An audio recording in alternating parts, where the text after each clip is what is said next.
दोस्तों देख सकते हैं राजेंद्र बलाया गांव बस्तली में पहुंचे हैं और गांव बस्तली में उनका जोरदार स्वागत करते ग्रामीण नज़र आ रहे हैं और बस्तली के श्री गुरु रविदास मंदिर में पहुंचे हैं जहां पर उनका ग्रामीणों द्वारा स्वागत किया जा रहा है। जोरदार स्वागत हुआ आज उनका।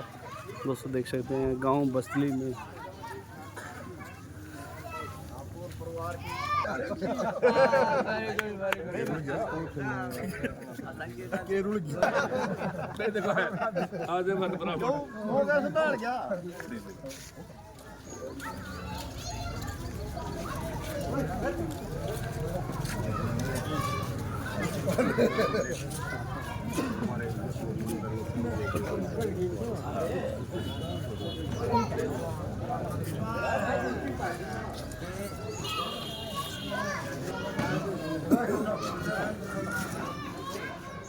कांग्रेस के टिकट पर चुनाव लड़ने की तैयारी में है। बहुत ही सुलझे हुए और बहुत ही मिलनसार व्यक्ति हैं।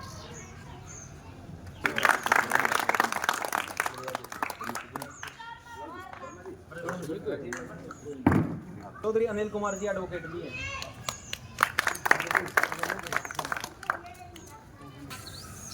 सबसे पहले इस गांव के जो आदरणीय बुजुर्ग नौजवान बच्चे, उनको मेरी तरफ से सादर नमस्कार। हमारे बीच में हमारे बड़े भाई साहब राजेंद्र बड़ा जी, शमशेर सिंह जी और साथ में बैठे हुए बुजुर्ग साथी और सुरेश जी,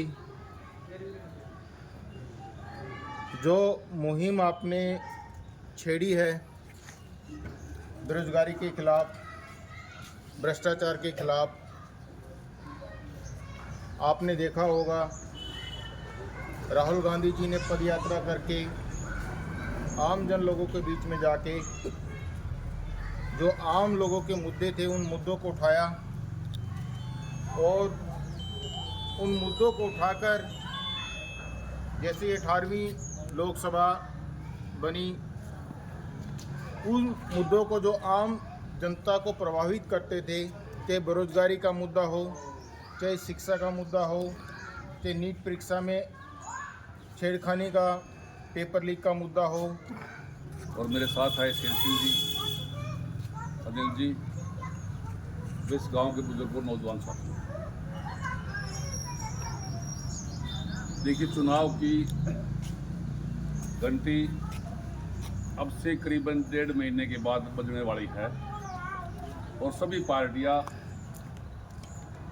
लोगों के बीच में जाकर के अपने पार्टी का प्रचार प्रसार कर रही है और उसी दिशा में कांग्रेस भी अलग अलग तरीके से लोगों के बीच में जाकर के प्रचार कर रही है।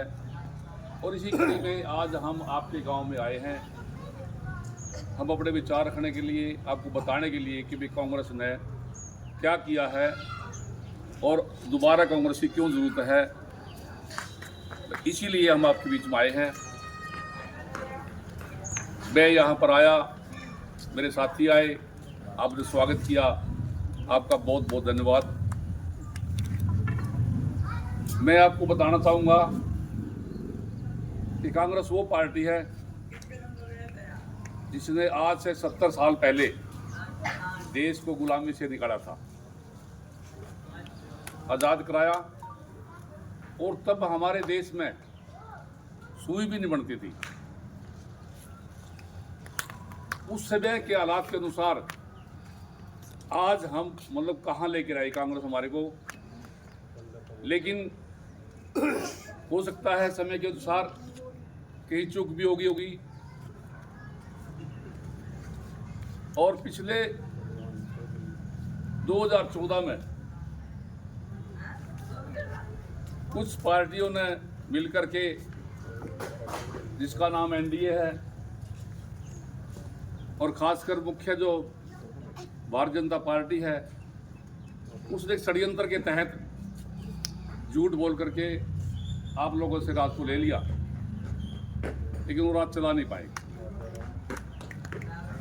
सिवाय हिंदुस्तान में आपस में लड़ाना, हिंदू मुसलमान का लड़ाई झगड़ा कराना, आज तक कोई भी एक ऐसा ठोस कदम नहीं उठाएगा भारत की सरकार द्वारा कि जिससे ये लगे कि हाँ मतलब कोई ठोस निर्णय हुआ है।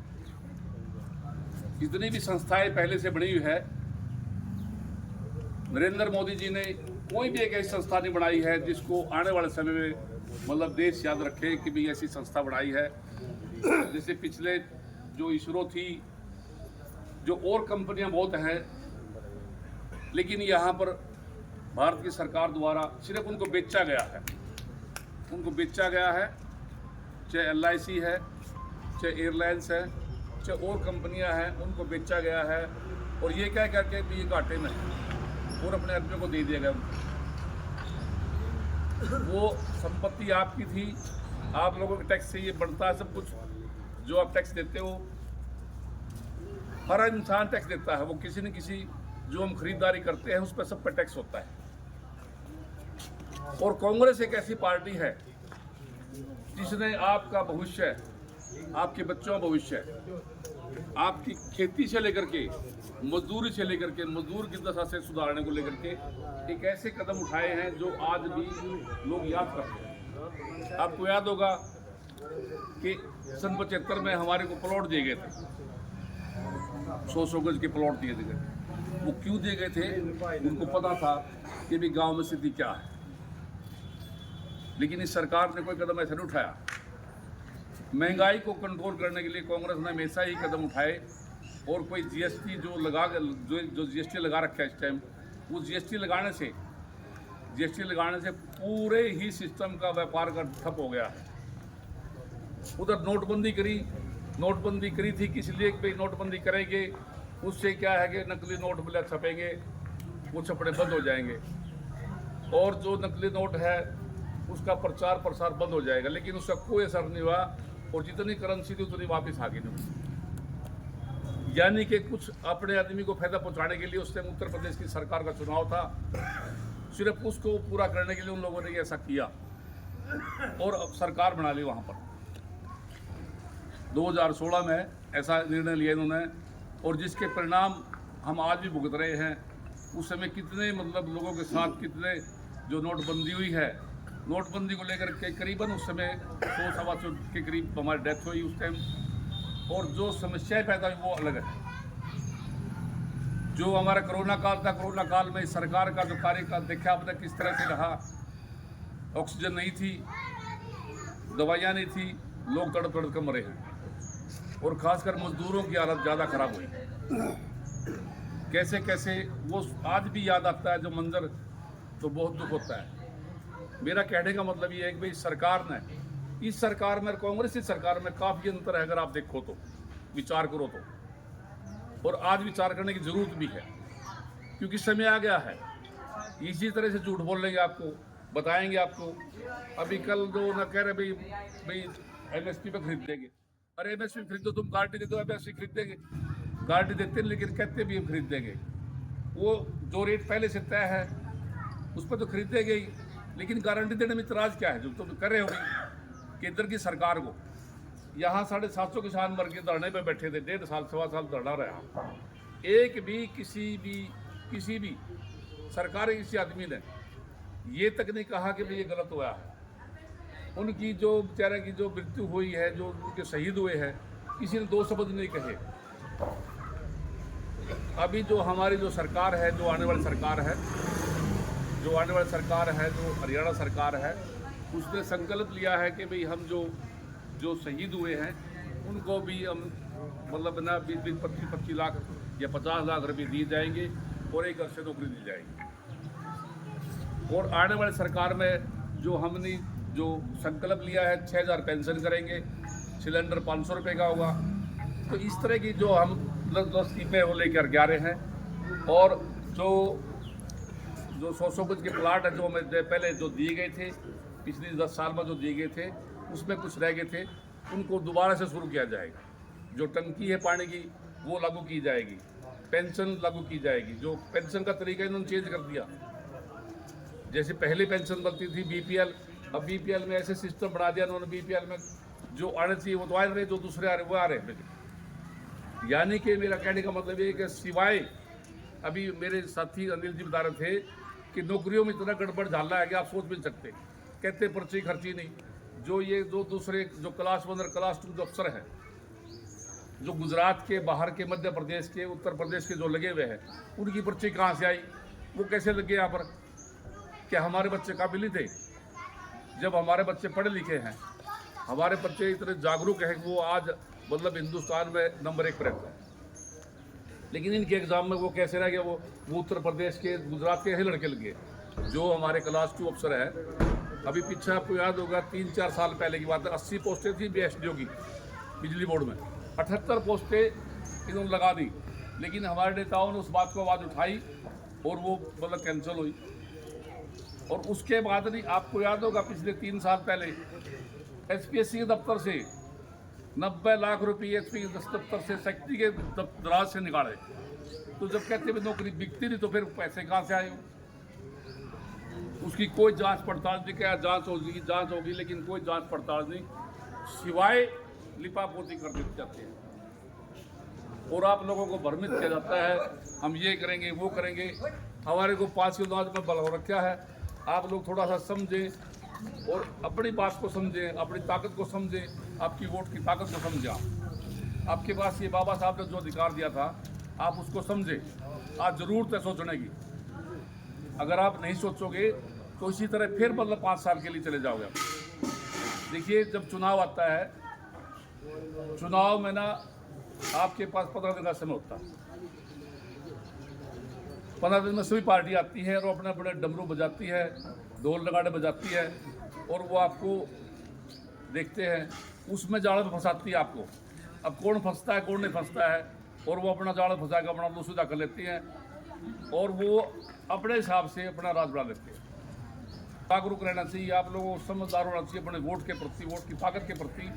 आपकी वोट की कीमत बहुत कीमत है, आप उसको व्यर्थ न मत लो, आप उसको अदरवाइज मत लो, उस वोट की ताकत को समझो। एक बात मैं आज कह देता हूँ, आज इस भवन के अंदर आपने कसम खानी पड़ेगी, जो भी कोई वर्कर आपको आए उसका काम करना पड़ेगा। नंबर 2, आज इस गांव के अंदर कितनी समस्या है मैं आपको बता नहीं सकता। हम कई MLA को घूम लिए, हम आपका साक्षी मानते हैं। आप आगे चलिए और ये पब्लिक आपका साथ देगी। धन्यवाद, जय हिंद। पंडित जी, मैं जो ना गुरु घर में खड़ा हूँ, मैं आप लोगों को विश्वास दिलाता हूँ कि मुझे मौका मिलेगा, अगर मुझे मौका मिला तो आपके गांव की समस्या, जो भी समस्या है उसको हल करने के लिए मैक्सिमम प्रयास करूंगा। पहली बात तो ये। दूसरा ये है, जो भी साथी है, वर्कर है, चाहे कोई गांव का सम्मानित आदमी है, उसका सम्मान करूंगा। सबसे पहले तो सम्मान करूंगा और उसके काम के लिए पूरा प्रयास करूंगा। उसको ये लगेगा कि भाई हाँ, मेरा काम के लिए प्रयास किया गया। उसके मतलब उसको ये नहीं महसूस होगा कि भाई मतलब मेरे साथ अन्याय हुआ है। मैं, क्योंकि देखो मैं वर्कर हूँ और वर्कर दिक्कत को समझता है, वर्कर को दिक्कत को समझता है कि भाई किस तरह से दिक्कतें आती हैं। मुझे पता है, मैं पिछले 30 साल से मतलब मैं यहाँ पर मतलब पार्टी में हूँ और करीबन यहाँ इस हल्के में मतलब मैं करीबन मतलब 12-15 साल से मैं काम कर रहा हूँ। और जो भी टिकटार्थी टिकट मांग रहे हैं, मैं उनमें भी मतलब है ना, जितने भी हैं सब सीनियर हूँ और मैं इसीलिए क्लेम भी करता हूँ कि भाई पार्टी मुझे मौका देगी। और मैं ये नहीं कहता कि टिकट मेरी जेब में है, ये पार्टी का निर्णय है, पार्टी ने करना है, पार्टी ही करेगी। जो पार्टी के नेता है, जो हाईकमांड हमारा है, वही फैसला करेगा। लेकिन मैं ये हूँ कि भाई मैं मतलब टिकट के लिए मैंने अप्लाई किया है और मैं जो अपना एक दावा है मेरा कि मैं सक्षम हूँ, हर तरह से पढ़ा लिखा हूँ, आवाज़ उठा सकता हूँ, मतलब आप लोगों के बीच में दुख सुख में शामिल होता हूँ। और मैं इस तरह से भी हूँ कि भाई किसी प्रकार से मतलब आवाज़ उठाने में कमज़ोर नहीं हूँ, अपने साथी साथ लेकर चलने वाला आदमी हूँ। और मैं इसी आधार पर कहता हूँ मुझे टिकट मुझे मिलेगा, बाकी तो पार्टी का निर्णय है, जो भी वो सर्वमत। इन्हीं के साथ आपका बहुत बहुत धन्यवाद। आप देखिए 20 तारीख को हमारी बहन जी, जो हमारे नेता है बहन कुमारी शैलजा जी, वो करनाल में यात्रा निकालेगी और उसमें उसका संदेश में लेकर के आया था उसमें राहुल गांधी का संदेश है, उसमें खड़गे जी का संदेश है। वो लेकर क्या था कि भी आप वहाँ पर पहुँचे और उनका विचार सुने और उनका सहयोग दें, उनका समर्थन करें, ताकि मतलब है ना एक जो आवाज़ है ज़्यादा से ज़्यादा आवाज़ ऊपर तक जाए और कांग्रेस पार्टी का जो मजबूत जनाधार यहाँ पर तैयार हो। हल्का न्यू खेड़ी में आप दौरा कर रहे हो सर, जनता का प्यार सहयोग समर्थन भी मिल रहा है आपको सर। इसके बारे में पंडित जी ने भी एक सवाल किया था, निसंग क्षेत्र की जनता को भूल जाता है जो भी विधायक बनता है, कारण क्या है सर, वजह क्या रही आज तक, काम क्यों नहीं हो पाए कर निसंग एरिया के खंड के? क्योंकि आजकल उप तहसील है 1980 से बनी थी, आज तक तहसील का दर्जा नहीं मिल पाया। पंडित जी में ये तीस थी हमारे नाथुराम जी में, सर इसके बारे में क्या जनता को संदेश देना चाहोगे? देखिए ऐसा ना, पंडित अमरनाथ ने जो बात कही है जी, वो सच्चाई, इसमें कोई दो राय नहीं। यहाँ पर जो विधायक बना है 2009 में हल्का रिजर्व हुआ था, 2009 से लेकर के अब तक जो भी विधायक बना है उन्होंने कोई ध्यान नहीं दिया, वो सिर्फ टाइम पास रणनीति पर चल पड़े। और यहाँ पर पता क्या है, मैं ये कहता हूँ यहाँ पर सब डिवीज़न की बहुत ज़रूरत है। जो प्रदेश लेवल पर जो कमेटी बनाई गई है, मैं उनसे भी गुजारिश करूँगा, खासकर जो हमारे मुख्यमंत्री हैं, और दूसरा क्या है हमारे जो मनोहर लाल जी जो यहाँ से जो MP बने हैं, आज वो केंद्रीय मंत्री हैं, मैं उनसे भी हाथ जोड़कर निवेदन करूँगा कि इस इलाके की जो समस्या है यहाँ पर सब डिवीज़न बढ़ा जाए, जो लोगों की बहुत बड़ी ज़रूरत है। जी, सभी पार्टियों में ध्यान मनुष्य के लिए सबसे जरूरी कार्य है। देखिए ये फ्री जरूरी होना चाहिए सर। देखिए पता क्या, मेरे जो ना मेरे 5-6 मुद्दे हैं जो मेन मुद्दे हैं।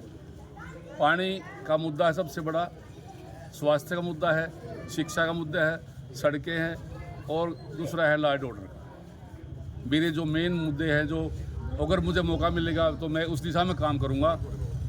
बाकी तो जब समय जैसे आएगा उसके हिसाब से बताया जाएगा, लेकिन मेरा जो मेन ये है, और इसके अलावा एक सामाजिक प्रोग्राम भी ये है कि भी पेड़ लगाओ, जीवन जल बचाओ।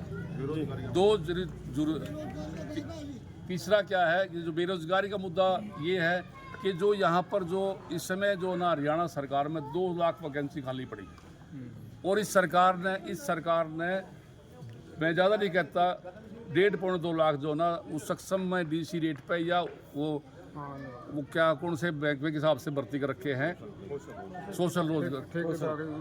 कौशल रोजगार से भर्ती कर रखे हैं। बड़ा जी एक बात ये सरकार की नाकामी है, केंद्र स्तर पे भी और राज्य स्तर पे भी, दोनों तरफ सरकार की नाकामी है।